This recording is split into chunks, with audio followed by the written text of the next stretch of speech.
Hello, and welcome. Thousands of displaced Palestinians trekked over the wastelands of Gaza to return to the ruins of their abandoned homes on Friday, after a ceasefire took effect and Israeli troops began pulling back under the agreement to end the war. A huge column of people filed on foot north along the coastal road overlooking sandy beaches towards Gaza City, the enclave's biggest urban area, which had been under attack just days ago in one of Israel's biggest offensives of the war.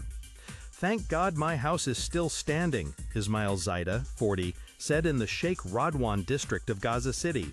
"But the place is destroyed. My neighbors' houses are destroyed. Entire districts have gone." In the south, people picked their way through the dusty moonscape that was once Gaza's second-largest city, Khan Younis, which Israeli forces razed earlier this year. Most walked in silence. A boy teetered under a foam mattress. A middle-aged man, Ahmed Al-Brim, was pushing a bicycle with bundles of scrap timber tied to the front and back. His family would need the firewood to cook. It was all they had been able to recover from the ruins of their home. "We went to our area. It was exterminated. We don't know where we will go after that," he said. "We couldn't get the furniture or clothes or anything, not even winter clothes. Nothing is left." Netanyahu, Hamas must disarm the easy way or the hard way. The Israeli military said the ceasefire agreement had been activated at noon local time, 0900 GMT. The first phase of U.S. President Donald Trump's plan to end the war between Israel and the Hamas militant group gives Israeli troops 24 hours to pull from positions in urban areas, although they will still hold more than half of Gaza. In a televised address, Prime Minister Benjamin Netanyahu said Israeli forces were staying in Gaza to ensure Hamas was disarmed.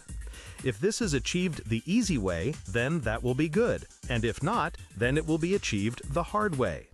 As the day wore on and it became clear troops were no longer blocking the roads into cities, an initial trickle turned into a flood of Palestinians returning from makeshift tented camps to the homes they had left behind.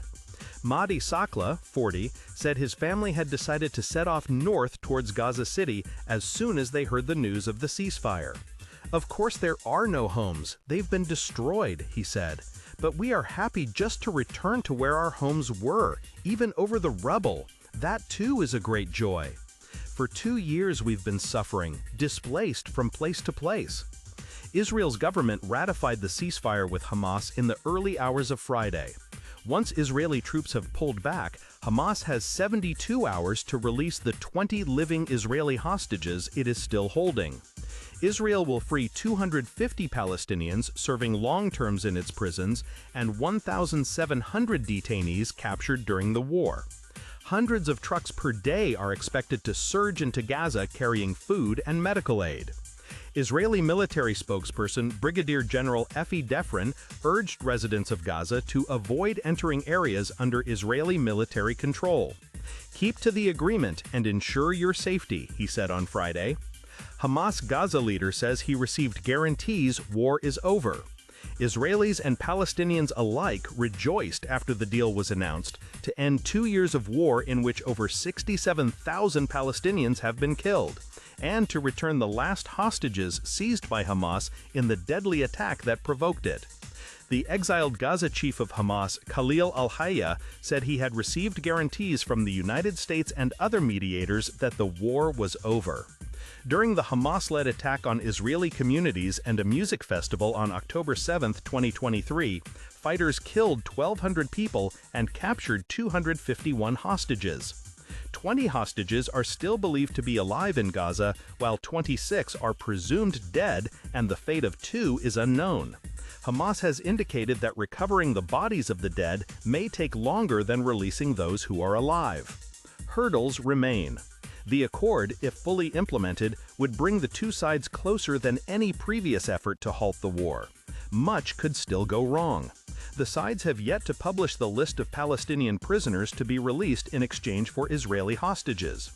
Hamas is seeking freedom for some of the most prominent Palestinian convicts held in Israeli jails. Further steps in Trump's 20-point plan have yet to be agreed. Those include how the demolished Gaza Strip is to be ruled when fighting ends, and the ultimate fate of Hamas, which has rejected Israel's demands it disarm. The Hamas-run Interior Ministry said it would deploy security forces in areas where the Israeli army withdrew. It was not clear whether armed militants would return to the streets in significant numbers, a move Israel would see as a provocation.